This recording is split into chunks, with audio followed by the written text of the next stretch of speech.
Welcome to the First Unitarian Church of Orlando. I'm Beverly Allig. I'm a member here.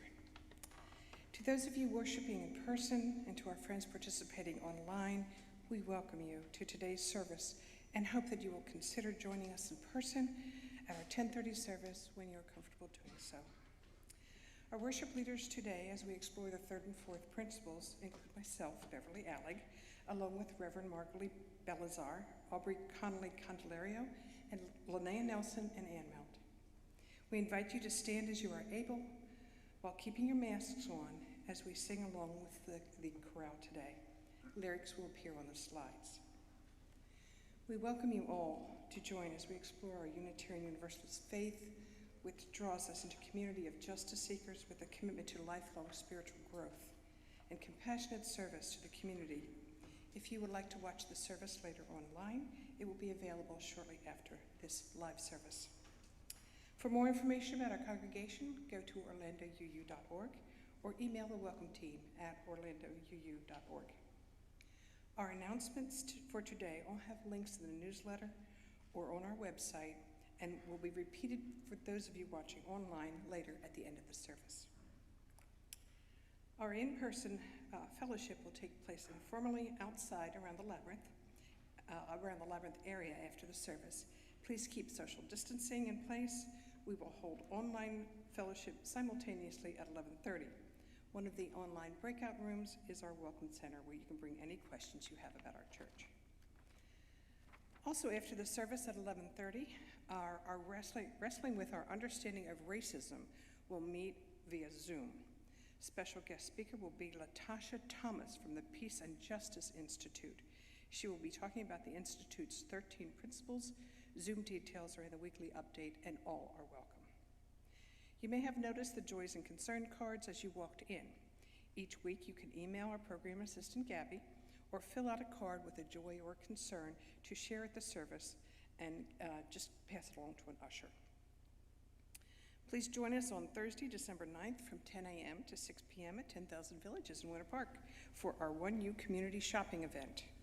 Bring your holiday shopping list to this small fair trade store, support jobs with dignity, and find beautiful crafts handmade by artisans from 30 countries. Plus, there's fair trade chocolate and coffee. 1U will receive 15% discount, 15% of the day's proceeds. For more information, contact Mary DuBois. On Saturday, December 11th, please join us for the all-holiday gathering. This event will be from 10:30 a.m. to 12:30 p.m. and will take place in Gore Hall, the courtyard, and the sanctuary. Join us for decorating, craft making, spiral dance, folk ensemble, goodie bags, and more. The New Image Youth will be our special guests. Also during this event, the Alliance will be holding a holiday boutique in Gore Hall. They will be open from 10:30 to 11:30. If you have any questions, please email programassistant1u@orlandouu.org. I'm sorry, I got that wrong. Email programassistant1u@gmail.com. I apologize. On Friday, December 24th, Christmas Eve, we will have two services, one at 5:30, the other at 7:30. Reservations will be available during the preceding week. We will also have a service on Sunday, December 26th at 10:30 a.m. Finally, please save the date for Reverend Margalie's installation, which will take place on Saturday, February 19th at 2 p.m.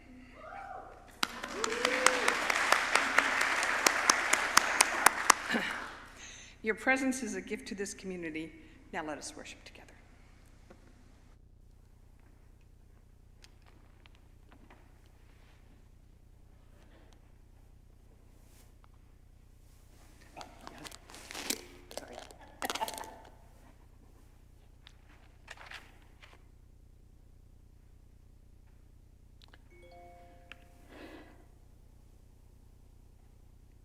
Every little thing that breaks your heart is welcome here.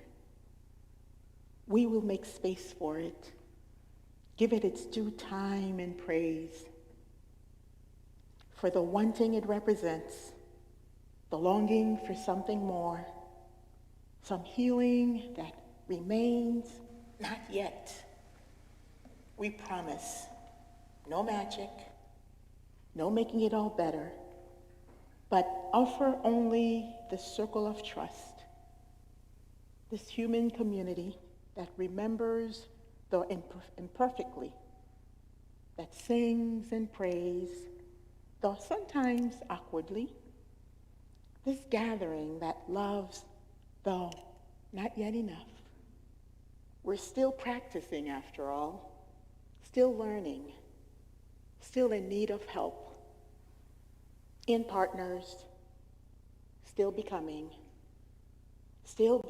able to receive all this beauty, all these gifts we each bring. Come, friends, let us worship together. Gretchen Haley.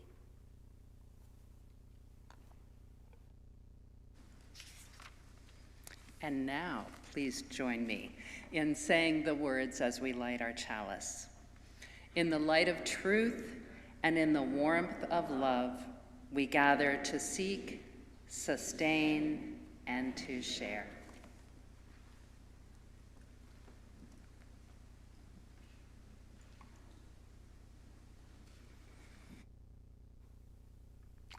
As we continue our worship series of the exploration of our UU principles, I call us to worship with the words of Carl B. Seberg. Let there be joy in our coming together this morning. Let there be truth heard in the words we speak, in the songs we sing.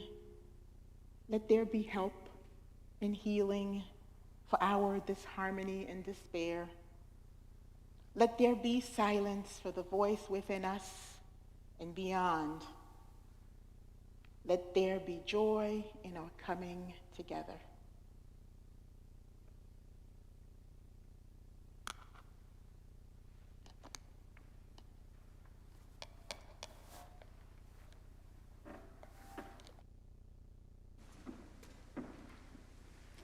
As is becoming in our tradition with this hymn, 188, we will sing this as a round. First time through, everyone together. Second and third times through, we'll start with the low voices, followed by the high.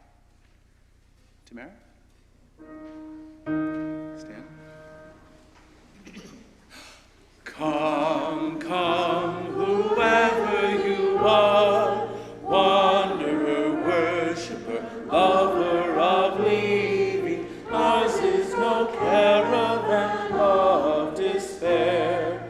Come, yet again come.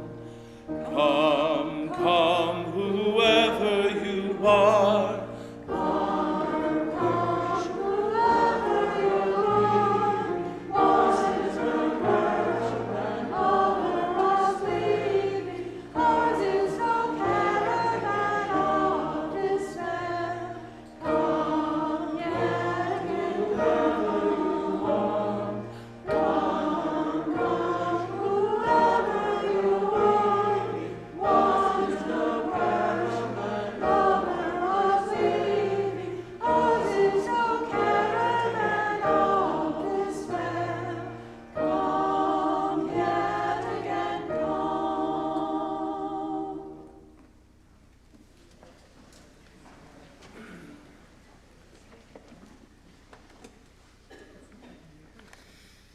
Our story for all ages today is called Odd Velvet, and it's written by Mary Whitcomb, and it's from our Tapestry of Faith program. Now, on the first day of school, Velvet's classmates brought their teacher cinnamon tea, lace handkerchiefs, and heart-shaped boxes of potpourri. Now, Velvet handed her teacher an egg carton filled with 7 rocks and a pink shoelace. Velvet was odd.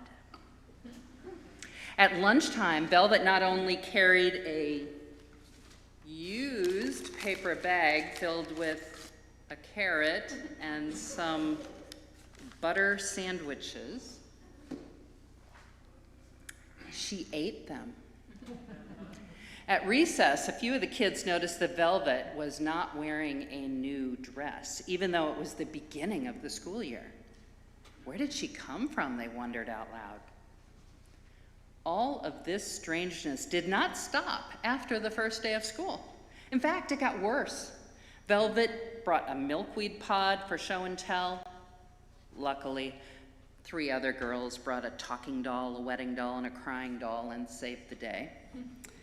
Now, Velvet's nose was freckled. She had a pack of only 8 crayons, and her sweater belonged to her older sister. Nothing was right about old Velvet.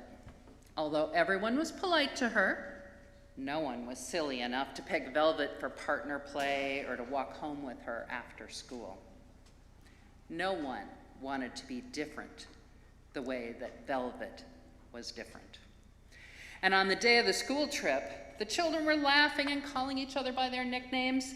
Someone called out, "Well, what's your nickname, Velvet?" It got quiet as Velvet looked around. "I don't have one," she said.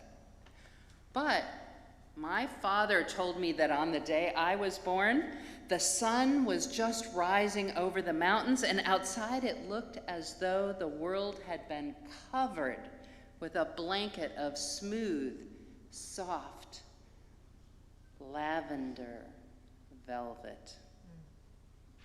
Now, a few let out a giggle, but mostly the bus fell quiet. And for a moment, everyone was thinking of how beautiful that morning must have been the day Velvet was born.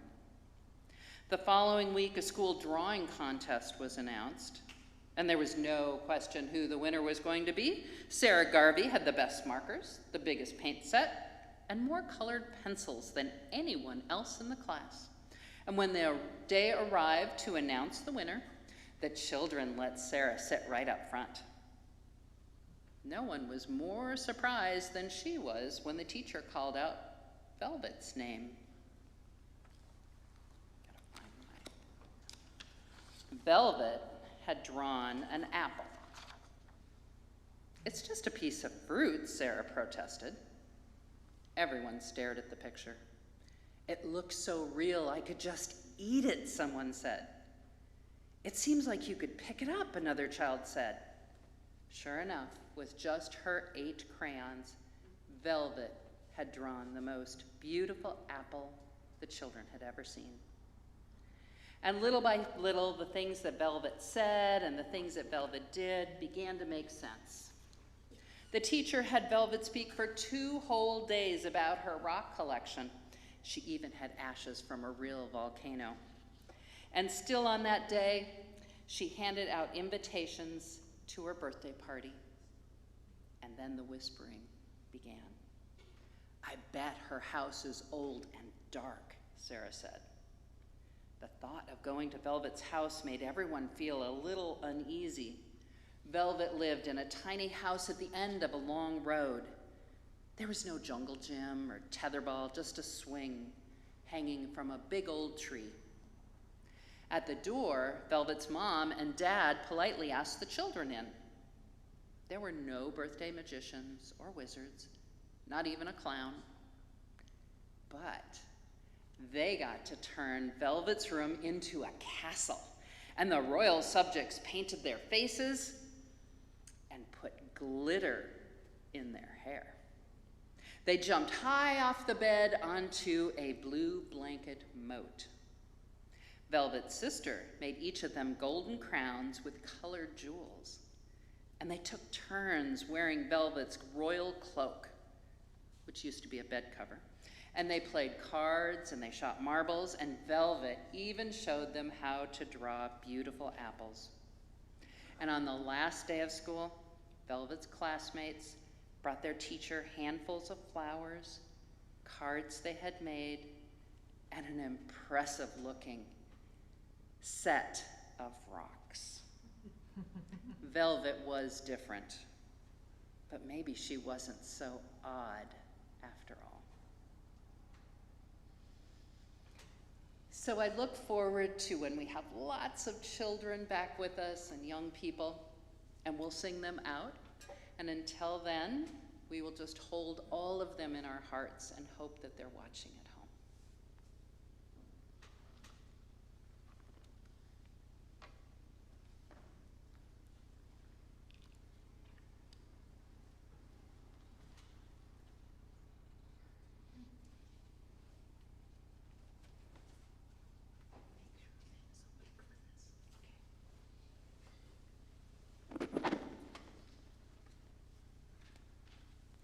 Good morning. I am Ann Mount, and on behalf of Caring Circle, I will read Joys and Concerns today. We share our joys and concerns in this caring community in both times of challenge and times of celebration. If you are online, we invite you to share your joys and sorrows in the chat comments.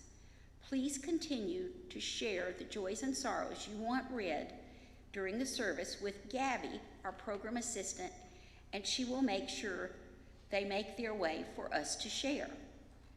Today, we hold both the joys and sorrows you are carrying in your hearts with love in this community. We have a great joy today. Today is Ben McKay's 95th birthday.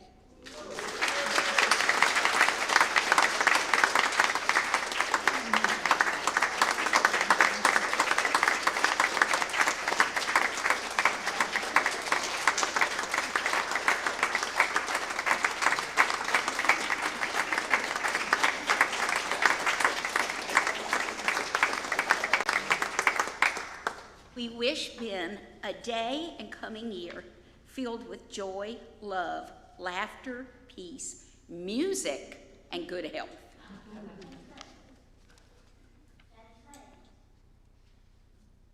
Yes. So, thank you. This thing.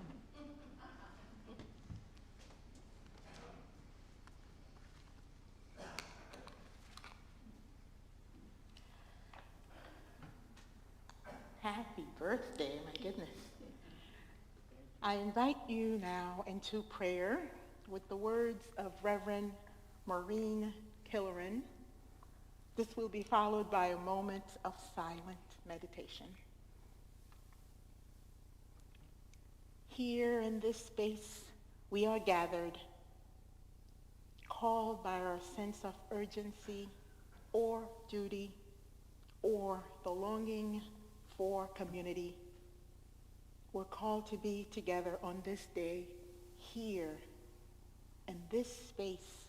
We are gathered, called to hold ourselves accountable to our values, to remind ourselves of these hopes and dreams and possibilities for which sometimes in the rough and tumble world, it can be hard to hold to belief. To hold on to belief. Here in this space, we are gathered, called to do our part in weaving a web of human community. Here in this space, some of us have come with pain, either personal pain or in response to the suffering of the world. To those who are dealing with issues of health, we pray. We wish for courage and healing. May we pause and hold gently all the concerns, named and unnamed, that are gathered in this room, and the complexity of community. It is right that in this space, some have come with joy bubbling in their heart. May we rejoice together, remembering the wisdom that says, joys are multiplied when shared. May we remember gratitude for warmth, thankfulness for sunshine, appreciation for the simple taste of whatever food our lives and bodies let us choose. Here in this space, we are called to weave the web of human community. May we pause in our silence. May we lift up at least one blessing, one joy, no matter how small, that has touched our life this week. May our shared silence be a blessing on our hearts, on this community, and may this blessing extend outward to grace the wider world.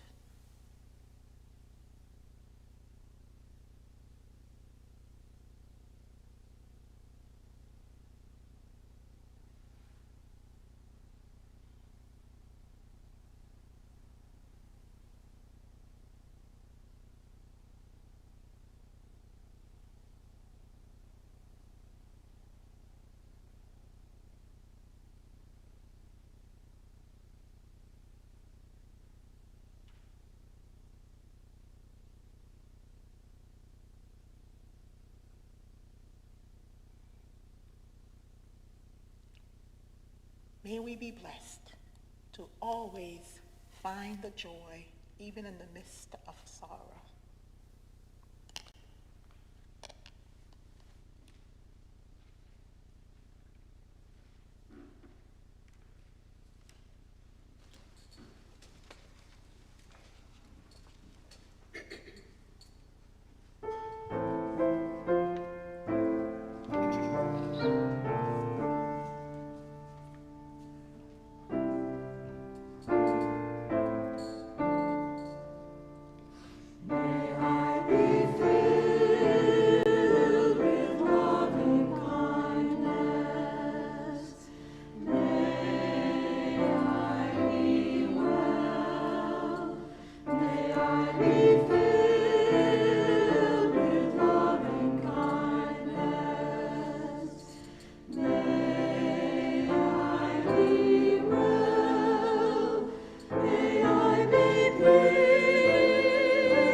Our reading for today begins, some UUs worship the natural world, some believe in reincarnation, some speak to the ancestors, and some believe in the scientific method. Some follow Jesus, Muhammad, or Gandhi. Some believe in a single God. Some believe in many gods. And some believe in no God.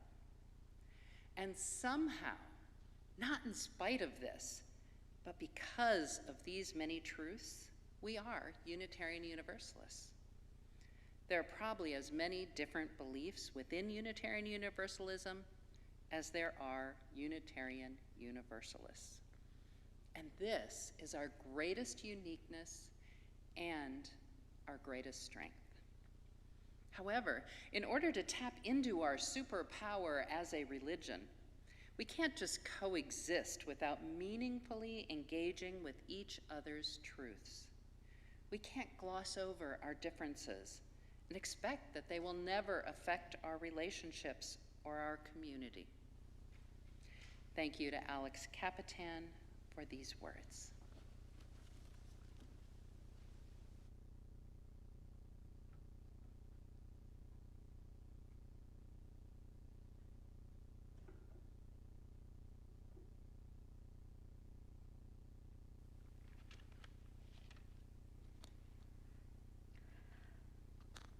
About a year and a half ago, I started this group called Exploring the Divine.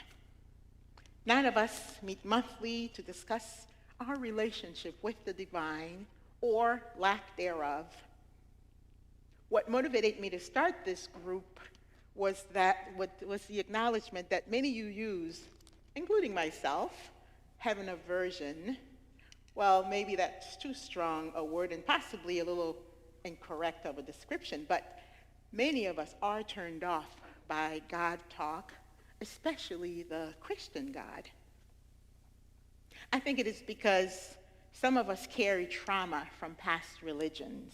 So I felt that as religious professionals, which all 9 of us are, who have chosen to make our life work accompanying people on their spiritual journeys, we ought to, at the very least, deal with our own potential issues around God or the divine. That way, we are better positioned to journey with others who might have such struggles.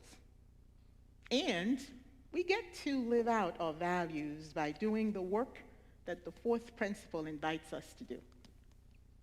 At any rate, during one of our gatherings a couple of months ago, someone brought up the concept of thin theology, a theology that cannot fully sustain someone in times of need and crisis.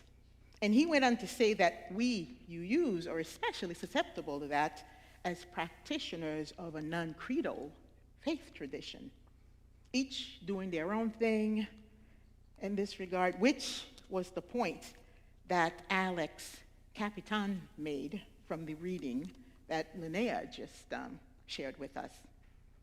There are probably as many different beliefs within Unitarian Universalism as there are Unitarian Universalists, he notes, with religious practices as varied as naturalism, paganism, belief in reincarnation, speaking to the ancestors, belief in the scientific method, following Jesus or Muhammad or Gandhi, belief in a single God, and many gods or no gods at all. He sees this diversity, as most UUs do, as our greatest strength. And yes, it is a great strength, but it is also our greatest challenge.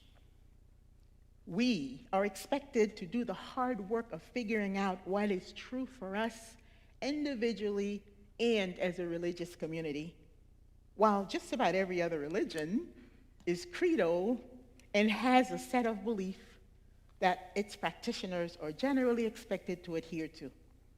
Consequently, we sometimes take shortcuts in searching for truth and meaning, which can result in politics and social justice becoming our theology. Don't misunderstand me. Being politically involved and engaging in social justice work are understood to be part and parcel of Unitarian Universalism, especially the justice work.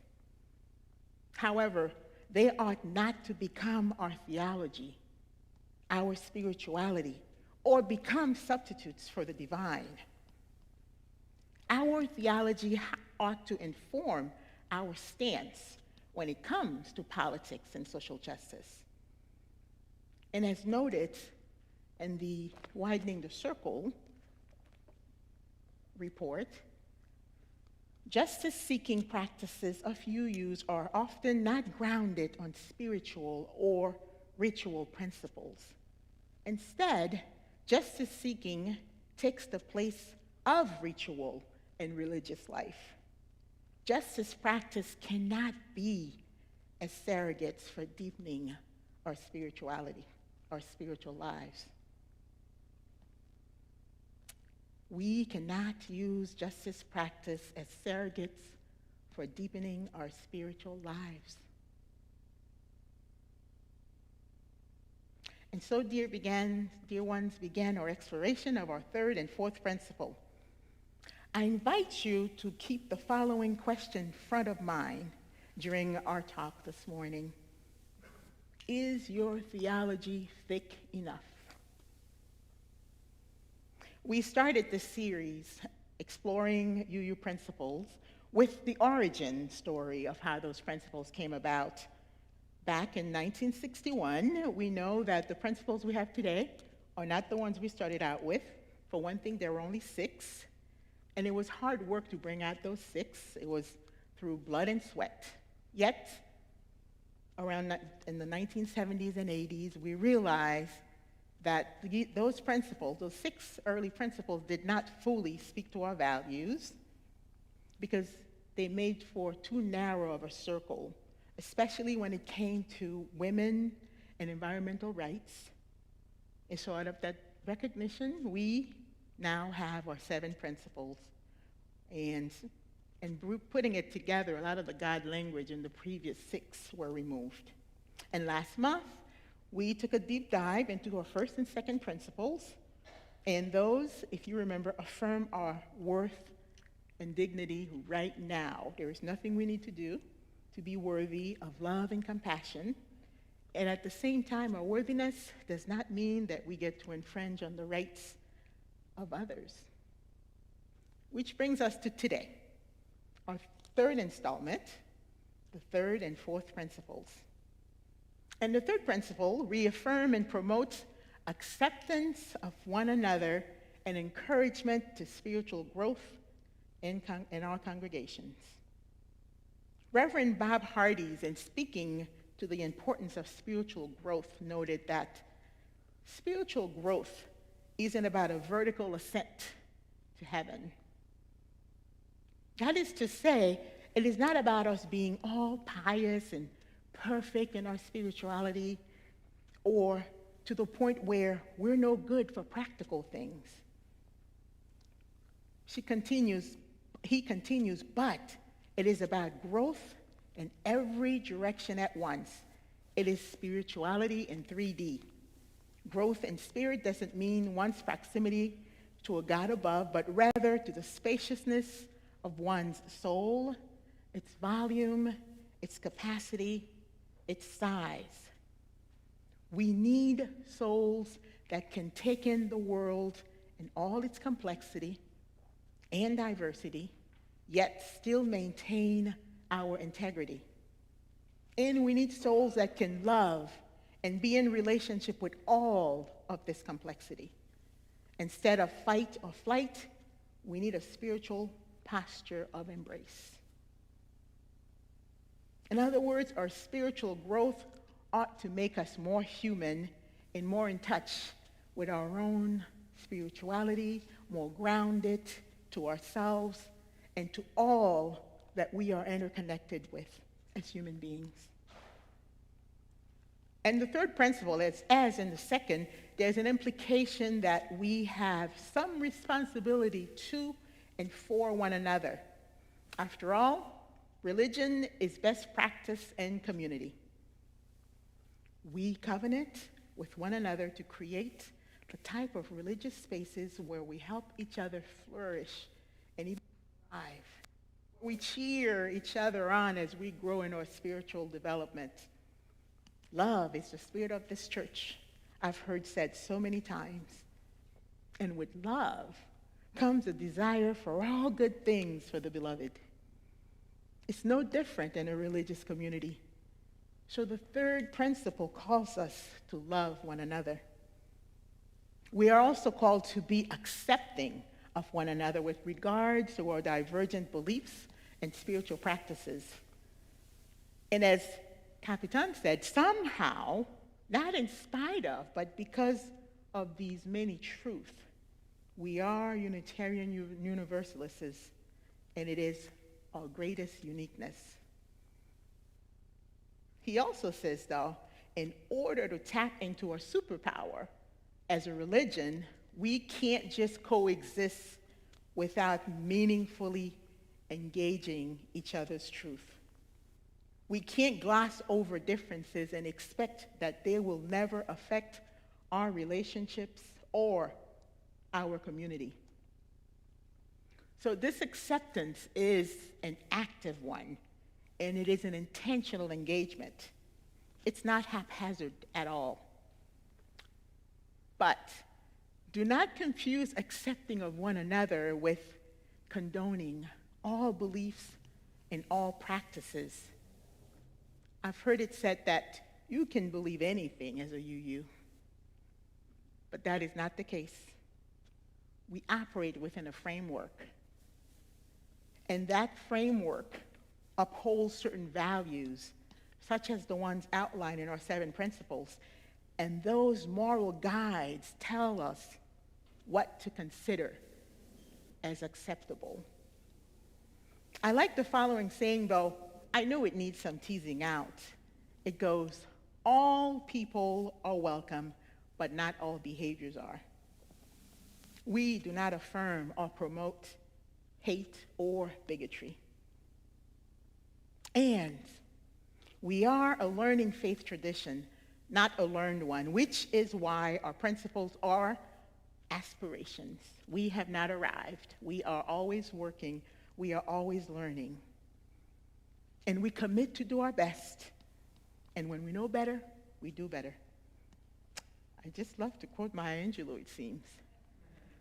At the same time, we have a responsibility to be intentional about searching for truth and meaning. More specifically, our fourth principle affirms and promotes a free and responsible search for truth and meaning.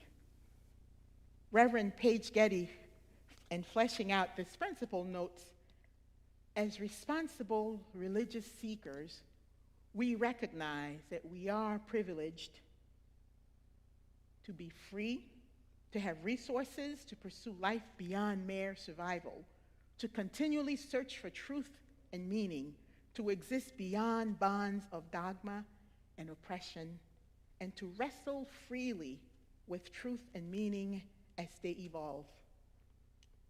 This privilege calls us not to be isolated or self-centered, believing that our single perspective trumps all others, but rather to be humble, to be open to the great mysteries of truth and meaning that life offers. And those mysteries may speak to us through our own institution and experience, but also through tradition, community, conflict, nature, and relationships. As a faith tradition, Unitarian Universalism makes sacred the right and responsibility to engage in this free and responsible quest as an act of religious devotion. Institutionally, we have left open the questions of what truth and meaning are, acknowledging that mindful people will, in every age, discover new insight. So the questions of truth and meaning have been left open, placing the responsibility squarely on us to figure out what they are for our time, for our faith, and for us individually. So, if we're not engaging in theological work, we can become spiritually lost. We risk becoming empty shells, ungrounded, untethered, doing this and that, with no time to just be. Always looking for a compass externally, internally, or as widening the circle of concern states, justice work has been a proxy for what we believe in some congregations, while in other congregations, engagement with the intellect, debate, and social ties have been the substitute. The report continues, our justice work without theological resources and spiritual practices leads us down the path of burnout. Many of us come to this faith-seeking and alternative faith home and drawn by its actions in the world. Yet, we don't often work to heal from our religious past. Those most harmed by the divisiveness and stressful times we live in are in need of faith tenets that can hold us in confusing times and help us make ethical and value-based choices about how to engage. We need theological resources and spiritual practices to hold on to keep us grounded, to replenish our spirit, our soul, and as we do the justice work we are called to do as Unitarian Universalists. And this brings us back to the question I invited you to keep front of mind earlier. How thick is your theology?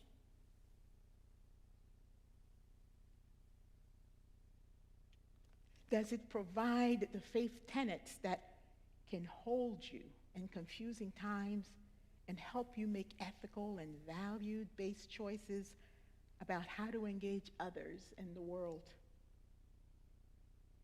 I invite you to continue wrestling with these questions long after the sermon ends and on an ongoing basis.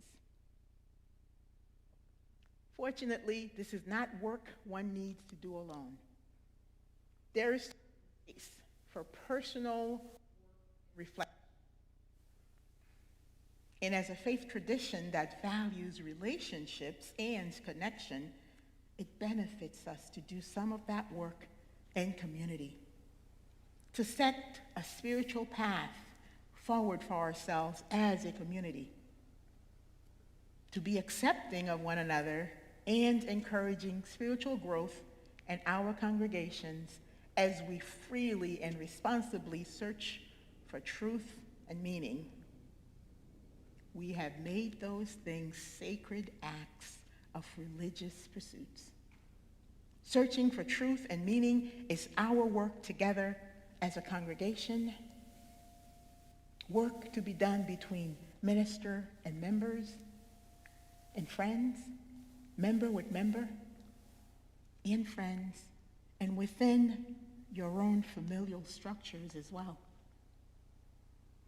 This is work we need to do in order to grow spiritually, to heal ourselves, and create healthy, sacred spaces. That way, we are much better positioned to do the larger work of justice making. May we heed the call and feed our souls by always seeking truth and meaning.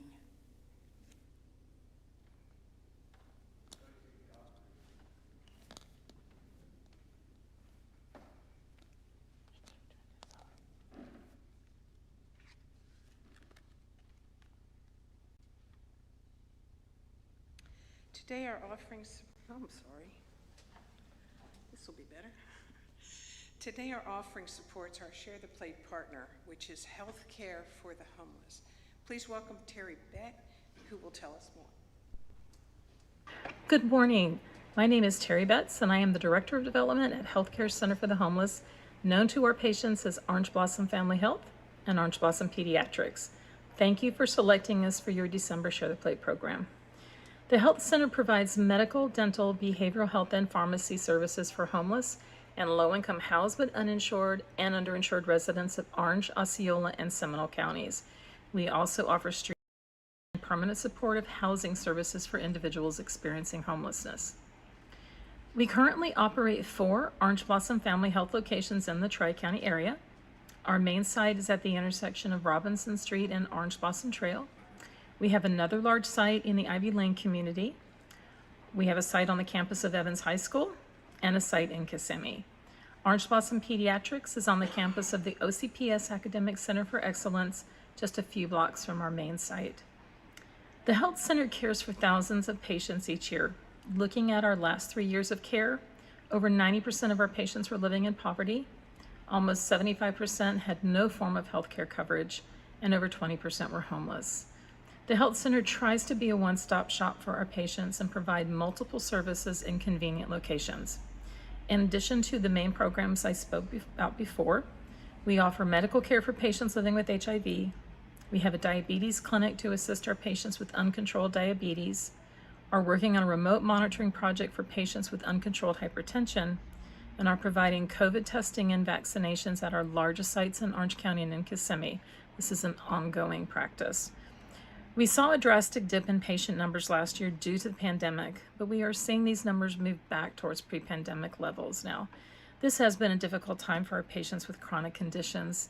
The pandemic brought back to the forefront the disparities in healthcare access and health literacy based on race, ethnicity, cultural, and economic factors. Our patients have felt this impact keenly, but we were always here for them, and so were you. Thank you again for selecting the Health Center for your December Share the Plate program. Every dollar makes a difference for our patients. If you would like to reach out to me directly with any questions or would like to know more about what we do, Gabby has my contact info. I am happy to speak to anyone at any time. I love talking about the Health Center. Thank you so much for your time and your generosity. I hope everyone stays safe and well and that we can see each other again in person soon. Wishing you the very best of the holiday season. Thank you and take care.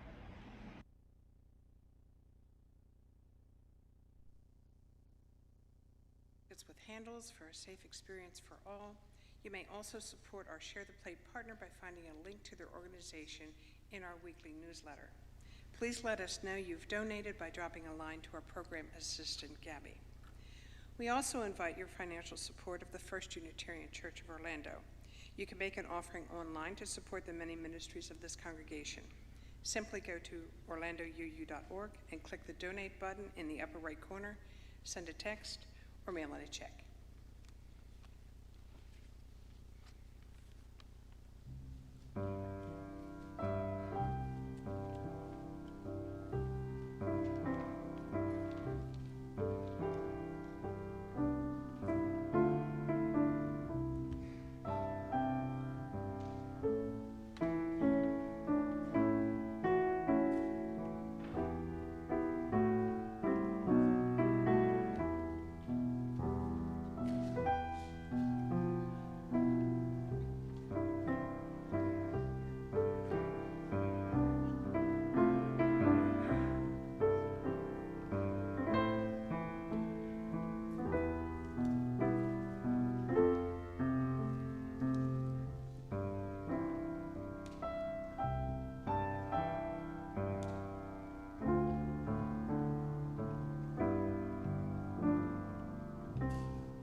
Sorry, my couldn't get this to print this morning, so.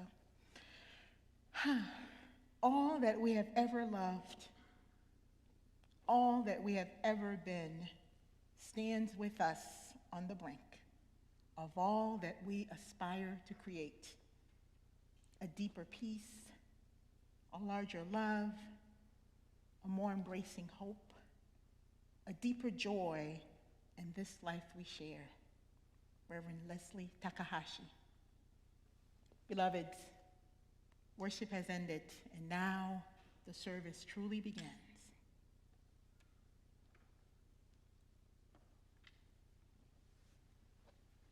Please join together as we extinguish the chalice. We extinguish the flame, but not the light of truth, the warmth of community, or the fire of commitment. These we carry in our hearts until we are together again.